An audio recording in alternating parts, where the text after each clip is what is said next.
Some films feel less like they were made for the world, and more like the world stumbled into them by accident. Near Dark is one of those rare creations born not from industry trends or studio confidence, but from stubborn vision and creative survival. It occupies a space that shouldn't logically exist. Part highway nightmare, part broken love story, part outlaw western, drifting through the remains of the American night. Kathryn Bigelow shaped it with an intensity that cuts through every frame, giving the film a sense of isolation so palpable it feels carved from desert air and sleepless hours. This wasn't a story polished for comfort. It was assembled from compromises, battles, and choices made under the pressure of limited resources and relentless conditions. The cast found themselves pushed to physical and emotional boundaries, improvising moments that would become legendary while navigating nights that blurred together into a haze of exhaustion. What emerged was a film that didn't resemble anything surrounding it, too feral to be mainstream, too intimate to be dismissed, too haunted to fit neatly inside any one genre. Years after its quiet release, Near Dark has gathered the kind of cult devotion that grows only around stories discovered rather than marketed. Its imagery lingers, its violence feels lived in, its silence speaks louder than many films' dialogue. And beneath all of it lies a history of creative risks, accidental discoveries, and unspoken tension that shaped the film into a strange, enduring artifact of cinema's darker corners. These are 20 weird facts you didn't know about Near Dark, 1987. Fact 1. Near Dark began as a film that wasn't supposed to exist in the form we know. Kathryn Bigelow initially set out to create a modern western, a genre studios considered unmarketable and commercially barren. Every pitch meeting hit the same brick wall. Westerns were dead, they said. So she improvised a solution. She reshaped her vision into a vampire story just to get the project approved. But instead of abandoning the Western spirit, she embedded it into the bones of the film. The dust, the wandering, the moral desolation, all of it remained, now wrapped in a nocturnal layer of hunger and violence. The blending of genres confused the crew from the first days of shooting. Some believed they were making a stripped-down horror piece. Others thought it was a grim romance. No one could identify the project's true shape, and Bigelow intentionally kept answers vague. She wanted a world where labels didn't apply, where atmosphere dictated emotion more than plot devices or tropes. Strangely, the Western influence the studio tried to suppress became the film's lifeblood. By disguising her intentions, Bigelow created a hybrid that defied convention, lean, dangerous, and quietly revolutionary. Near Dark exists because a director refused to let a genre die quietly. Fact 2. The casting of Near Dark wasn't just strategic, it was instinctive. Kathryn Bigelow recruited Lance Henriksen, Bill Paxton, and Jeanette Goldstein directly from the momentum of Aliens, trusting their shared rhythm and their ability to throw themselves into physically grueling roles. These were performers who thrived in chaos, who didn't flinch at long nights, who understood ensemble dynamics through exhaustion and pressure. James Cameron vouched for them wholeheartedly, calling them fearless and built for unpredictable shoots. Henriksen immersed himself in his role with unsettling dedication. He crafted elaborate histories for his character, adjusted his wardrobe with his own hands, and carried props meant to ground him in centuries of imagined memory. Goldstein brought a chilling quietness, radiating danger without needing to raise her voice. And Paxton became the film's wildfire, crafting a character defined not by the script but by instinct, energy, and physicality. Their chemistry felt less like acting and more like a dysfunctional clan forged by survival. It gave the film a raw authenticity impossible to fabricate. They didn't just play predators, they inhabited a world that required them to become something feral, volatile, and disturbingly committed. Fact 3. Shifting the entire production into the Nocturnal world wasn't just a stylistic choice, it reshaped everyone involved. With most scenes set at night, the cast and crew found themselves living in reverse. Sunrise became the end of the workday. Meals happened in strange, mismatched hours. Conversations blurred as exhaustion settled deep into their bones. Kathryn Bigelow believed this inversion was essential. Vampires weren't creatures of the day, and she wanted the actors to feel the same displacement. The desert environment heightened everything. Nights dropped into freezing temperatures, forcing actors to deliver intense performances while battling shivers beneath thin costumes. Makeup applied under scorching lamps cracked as soon as the wind hit it. Lights flickered unpredictably. Generators groaned. Equipment behaved as if the environment itself rejected artificial intrusion. Fatigue played tricks on perception. crew members mentioned seeing shapes at the edges of the set, shadows shifting without a source, or figures that vanished when approached. Whether caused by sleeplessness or atmosphere, these impressions leaked into the performances. The actors looked haunted not by direction, but by the physical reality of living inside night after night after night. Near Dark didn't imitate the nocturnal life, its production lived it. And that lived experience left an imprint that flickers through every frame. Fact 4. The struggle to market Near Dark became as complicated as making the film itself. When executives saw the finished cut, they found themselves holding a movie that didn't align with any category they knew how to sell. It lacked the theatrical flash of mainstream horror, avoided the melodrama of romance, and carried the dust and blood sensibility of a Western something the marketing team considered a commercial risk. Their solution was to pivot the film toward a younger demographic, reshaping the promotional materials into something that echoed popular vampire trends of the era. They redesigned the poster with bright tones, softened imagery, and a misleading suggestion of supernatural glamour. Nothing about it resembled the film's harsh nocturnal energy. Audiences were lured in expecting a glossy thrill ride, and instead found a grim, melancholy story about drifting outsiders. The mismatch led to confusion, lukewarm word of mouth, and frustrated viewers who felt baited into a different experience. Bigelow pushed back, but her influence couldn't override the studio's insistence. Ironically, the marketing failure became part of the film's mystique. People later sought it out precisely because it didn't resemble what its own posters promised. The misbranding became the first clue that Near Dark had a hidden identity waiting to be discovered, one that couldn't be packaged neatly for the mainstream. Fact 5. Working on Near Dark meant embracing a filmmaking environment where safety and certainty often gave way to improvisation and endurance. The low budget forced the crew to craft set pieces from whatever they could cobble together, and nowhere was this more apparent than in the bar massacre scene. Without extensive effects, rigs, or stunt redundancies, the team relied on physical timing, breakable props, and instinct. Chairs splintered unpredictably. Shards of glass traveled farther than expected. Performers navigated shifting debris with only a split second to adjust. Vehicles for chase sequences fared no better.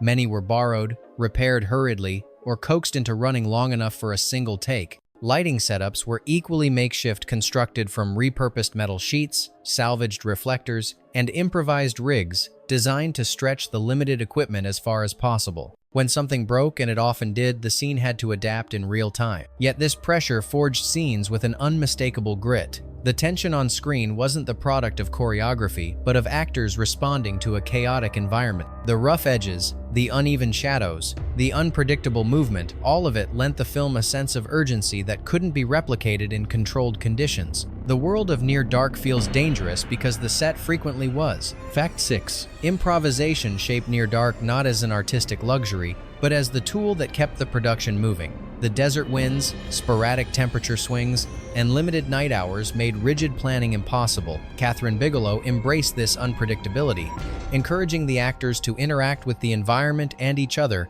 in ways that felt instinctual. The result was a world where scenes unfolded with an animal-like responsiveness, mirroring the characters' nomadic lives. Bill Paxton thrived within this freedom. His portrayal of Severin emerged from spontaneous gestures, tilted grins, sudden lunges, erratic shifts in posture that gave the character an aura of unrestrained menace. His castmates never knew when he would veer into a new line or movement, which added tension to every interaction. Henriksen balanced Paxton's volatility with a sinister stillness, grounding the group dynamic. Goldstein contributed a predatory quiet, blending seamlessly into the unpredictable rhythm. One of the film's most haunting sequences resulted from weather interference.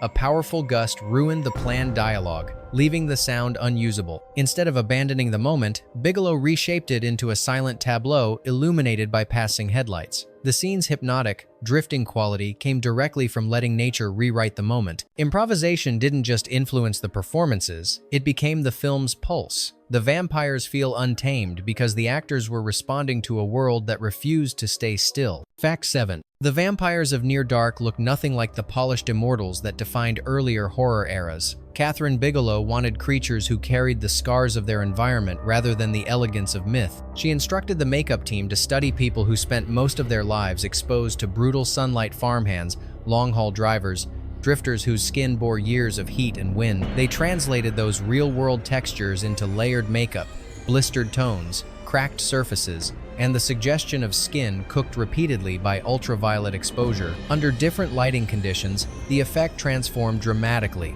Under softer sources, the makeup seemed subtle, almost human. Under the harsher night gels, however, every line deepened, giving the characters the appearance of being slowly disintegrating. Bigelow insisted that these wounds remain visible throughout the film's timeline. No magical recovery, no convenient continuity resets.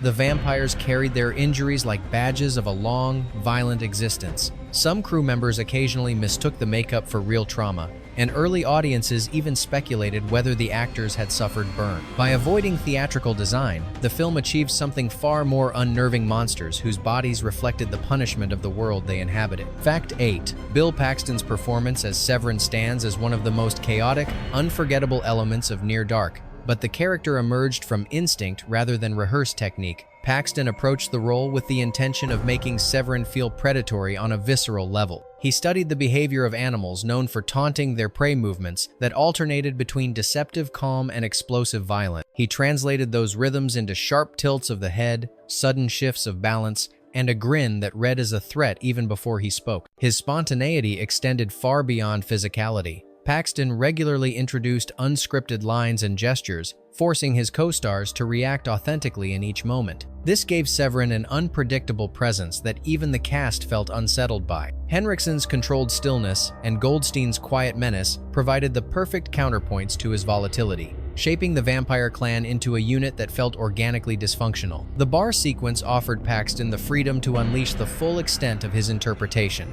His blood-smeared smile and improvised taunts were creations of the moment, captured without rehearsal. Bigelow recognized that Severin's power came from Paxton's instinct, and she allowed him to push the boundary of every scene. Severin endures not because he was written brilliantly, but because Paxton embodied him without restraint. Fact 9. Some of the props used in Near Dark carried histories far more unsettling than any fiction. When the production outgrew its limited budget, the art department sought inexpensive ways to enrich the visual texture of the film. A local contact at a law enforcement facility offered access to a collection of confiscated items, many of which had been involved in unresolved investigations. The crew chose pieces based on wear and authenticity, never anticipating the psychological weight they would bring. One item, a warped suitcase with deep scorched marks along its surface, immediately caught Bigelow's attention.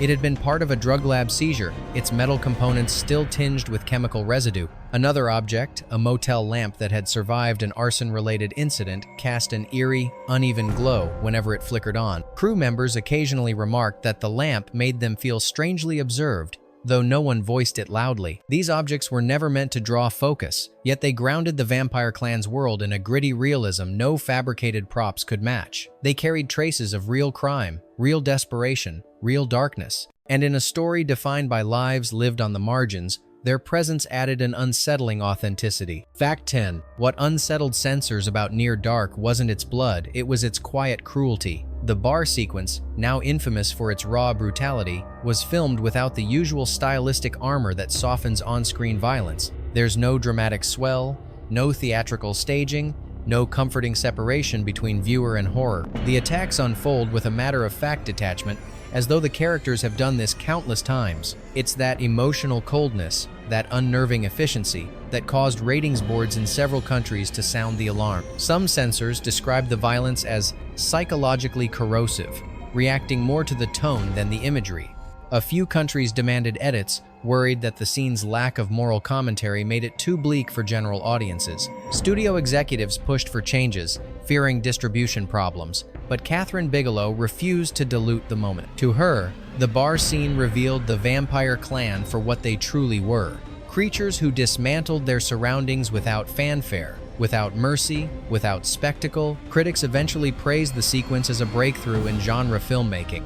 What frightened censors became a defining example of how horror can unsettle without exaggeration. It wasn't gore that made the scene memorable, it was the honesty of the violence. Fact 11. Behind the scenes, Near Dark weathered a series of creative clashes that shaped its final identity. Producers expected a horror film with clear motivations, digestible mythology, and emotional guideposts that mainstream audiences could follow. Kathryn Bigelow envisioned something quieter and more instinctive characters revealed through action rather than dialogue, a world that offered atmosphere instead of explanation, and a narrative that trusted viewers to fill in the gaps. These opposing visions collided during editing. Executives pushed for additional context, suggesting narration or extra dialogue to clarify character arcs. Bigelow pushed back, insisting that too much explanation would drain the film of its unsettling mystery. She believed the vampires should feel ancient, unknowable, and emotionally opaque figures who existed outside the rules of human storytelling. The climax became the final point of contention.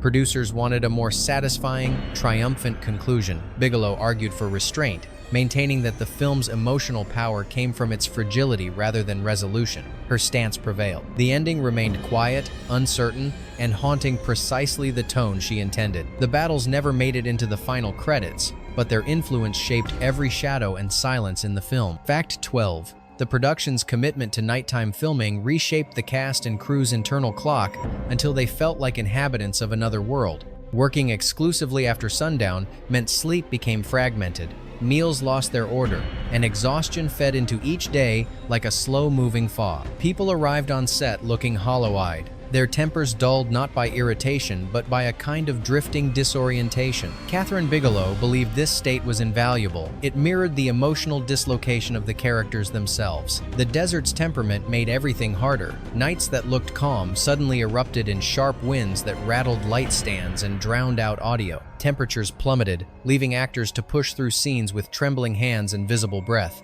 Makeup cracked under the cold and had to be reapplied constantly. Equipment malfunctioned without warning, lenses fogged, batteries drained, and generators flickered unpredictably. Crew members later admitted that the fatigue occasionally played tricks on their perception. Some described fleeting movements at the edges of the set, shadows shifting in ways they couldn't explain, or distant noises that seemed out of place. Whether illusions or atmosphere, those impressions seeped into the film's performances. The characters' weary stares and unsteady pauses weren't rehearsed. They were the honest results of living inside a world that no longer obeyed daylight. Near Dark didn't portray the toll of nocturnal life. It embodied it. Fact 13. The visual world of Near Dark owes much to the way its lighting cuts through darkness like a blade rather than a blanket. Kathryn Bigelow and cinematographer Adam Greenberg rejected the smooth, cool-toned style common in 1,980 Seconds night scenes. Instead, they assembled a harsher palette built from industrial light sources, sodium vapor,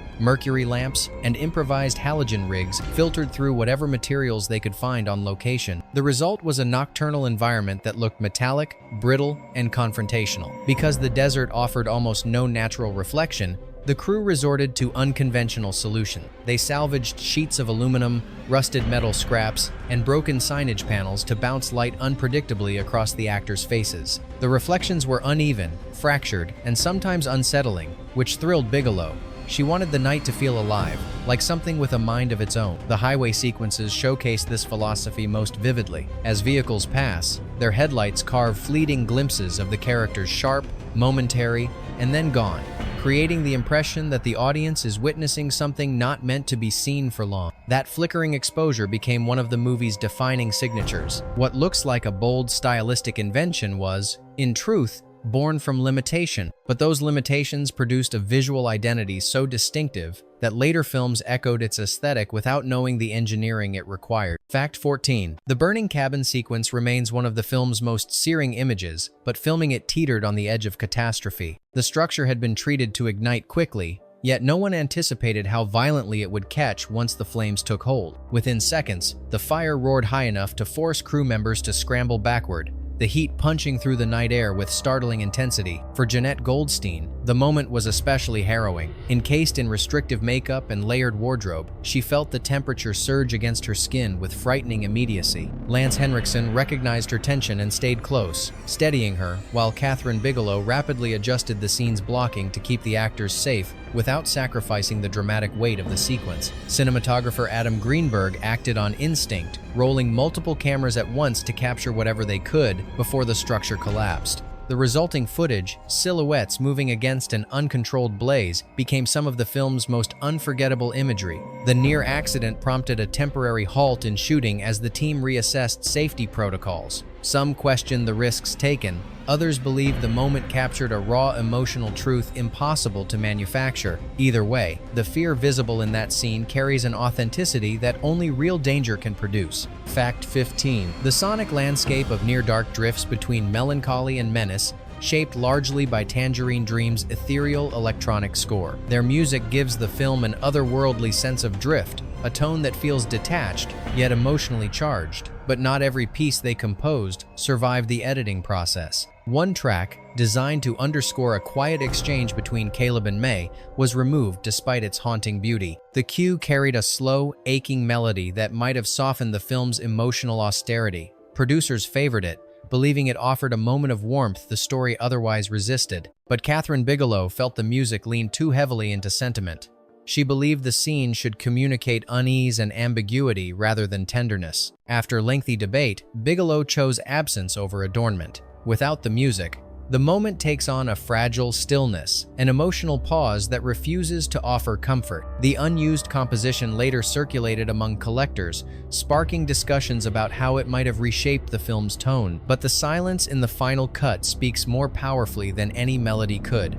It mirrors the characters' internal fractures, letting the audience feel the uncertainty the score would have softened. Fact 16. There was once a moment in Near Dark that lived only in early cuts, a quiet, unnerving glimpse that could have reshaped how viewers interpreted Caleb's descent. In this removed sequence, he stands before a motel mirror, bracing for the absence of a reflection. Instead, something stranger appears, a faint, warped image of himself, marked by subtle scorch, like patterns creeping across his skin. It suggested that vampirism wasn't a sudden transformation, but a slow internal corrosion, a change the body tried and failed to hide. Test viewers reacted with confusion. Some believed the warped reflection was a technical error.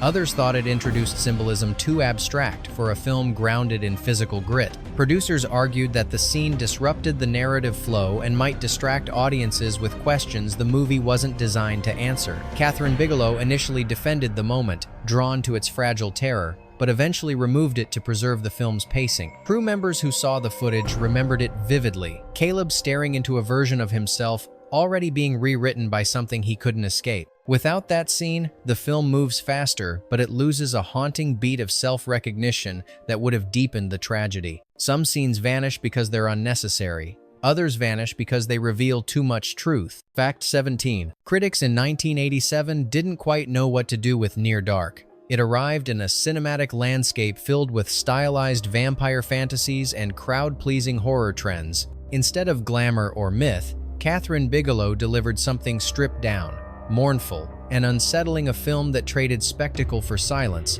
and emotional clarity for atmospheric weight. Some reviewers admired its uncompromising mood, calling it a bleak poem of the American night.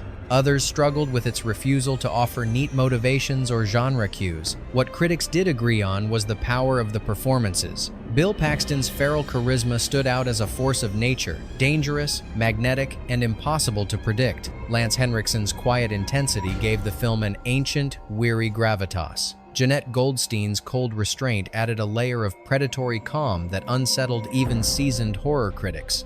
Together, they grounded the film with a realism that felt bruised and lived in. Yet the film's hybrid identity made it difficult to categorize. It wasn't traditional horror, wasn't pure Western, wasn't quite romance. It existed between genres, and in 1987, that space wasn't yet appreciated. Only years later would critics reevaluate it, viewing its restraint as visionary rather than confusing. Sometimes a film's meaning isn't clear until the world catches up to it.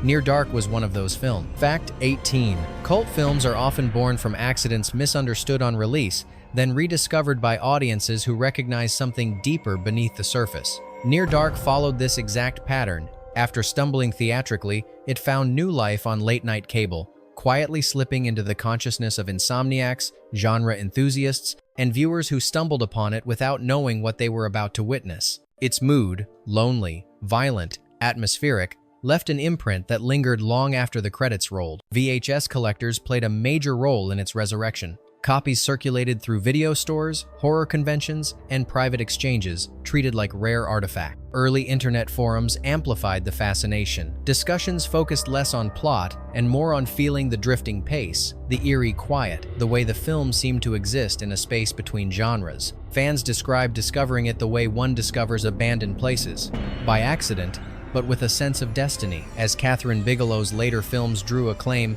audiences traced her evolution backward, discovering Near Dark as a raw, formative chapter in her career. Filmmakers began citing it as influence, pointing to its unwillingness to soften its world or explain itself. The film's journey wasn't about recovery, it was about recognition. Near Dark didn't adapt to the world eventually learned how to see it. Fact 19. The commercial fate of Near Dark was sealed long before audiences ever sat down to watch it. Its release collided with a cultural wave powered by The Lost Boys, a film that framed vampires as stylish, seductive, and drenched in neon glamour. Against that backdrop, Kathryn Bigelow's harsh and mournful vision felt like an unwelcome interruption. Viewers primed for youthful spectacle instead encountered a road-bound nightmare stitched together from dust, silence, and emotional ruin. The contrast left many stunned, unsure how to process a film that refused to follow any of the familiar rules. Distribution setbacks only made the situation worse. De Laurentiis Entertainment Group was already struggling financially, forcing them to limit prints, reduce marketing,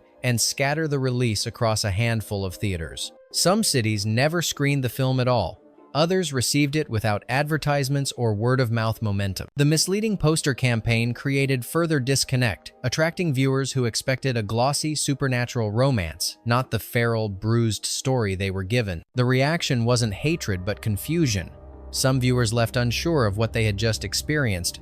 Others felt haunted but unable to articulate why. Near Dark didn't fit any mold, and because of that, it struggled to find a home in its own time. Ironically, the elements that doomed it commercially, its restraint, its grit, its refusal to flatter its audience, became the qualities that allowed it to outlive its era and emerge as a cult cornerstone. Fact 20.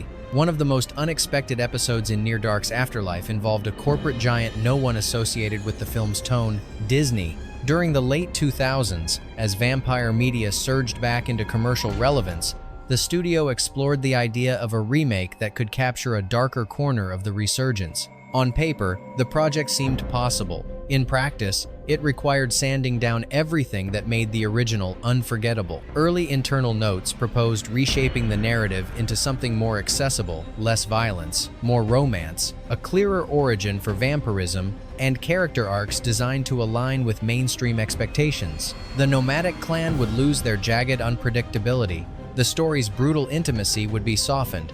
The ending would become triumph rather than tension. It was an attempt to polish a film defined by its rough edges. Once rumors leaked, the backlash was immediate. Horror fans questioned whether such a raw, feral film could ever survive corporate reimagining. Even industry insiders admitted privately that Near Dark's atmosphere couldn't coexist with sanitized expectations. The project dissolved quietly soon after. No press release, no announcement. It simply faded, a phantom of a remake that never belonged. Its brief flirtation with reinvention only emphasized what the original already proved. Near Dark is a film that resists domestication. Some stories cannot be retold without stripping away their soul. Bonus fact: there was one filming location that remained in the crew's memory long after everything else faded. A barren stretch of road known informally as the Cutoff. It looked unremarkable at first glance. A lonely highway curling through scrubland, flanked by decaying structures, and silence thick enough to feel physical. Yet the place carried a weight that no one could fully articulate. Local residents offered vague warnings, speaking as if the land itself kept secrets they preferred not to revisit. Only later did the production team discover the area's troubled history. Reports of disappearances had surfaced over the years, hitchhikers who never reached their destinations, a truck found abandoned with its engine still humming, belongings scattered, but no sign of the driver. Law enforcement officers familiar with the region described it in unsettling terms, calling it a patch of night that stays even in daylight. During filming, incidents accumulated quietly. A generator shut down without explanation, even though it had been checked minutes earlier.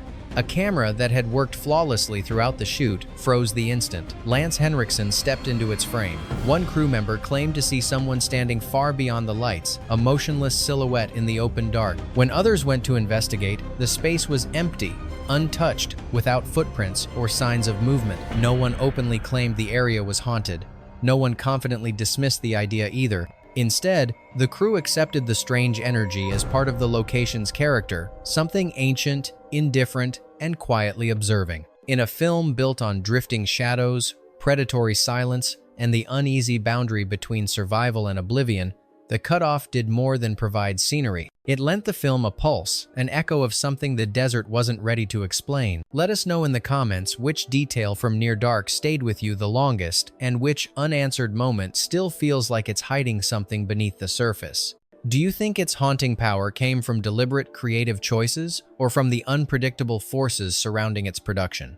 If there's another forgotten film or overlooked corner of cinema you want us to uncover next, we'd love to hear it. And if this exploration drew you deeper into the shadows, consider liking, subscribing, and joining us for the next descent into stories that were never meant to stay in the light.